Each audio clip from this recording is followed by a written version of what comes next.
Here we are at the Battle of Hastings battleground. If you're new here, I've whisked my children away to the Battle of Hastings as this is what my son has been learning about at school. We got the audio tour guide in the children's version so that we all were listening to the same thing.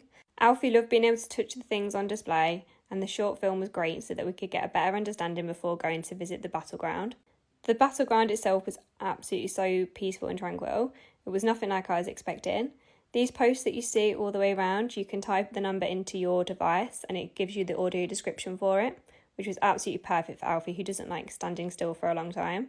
Despite nearly 7,000 people dying here, the sheep currently occupy this field as peacefully as anything. The whole site itself is based in these beautiful gardens and it's just so tranquil just to walk around and enjoy a nice summer's day.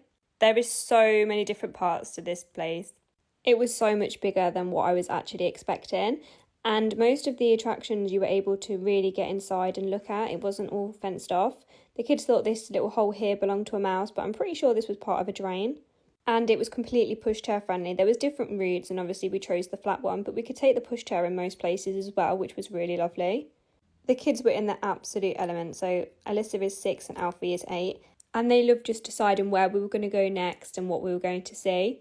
Alfie was also directing me on where to take photos, as he wants to take them in to show his school, as this is what he's learned about currently. The Abbey was actually built after the Battle of Hastings, which I thought was quite interesting. And the signs really explain it all very well, which makes it just seem so much more real. I didn't even think we were allowed down here, and then I found there actually was an entrance. Well, Alfie found there was an entrance inside here. This was the parlour, which was the only place where the monks were really allowed to have a conversation. And then later on, through this hallway, it led to what would have been the infirmary. Again, you could take the pushchair in here. It was all really friendly for pushchairs and wheelchairs. Don't ask me why Alfie has took a lightsaber around with him. We don't ask questions. They do offer guided tours here. However, we just sort of like doing our own thing and exploring at our own pace.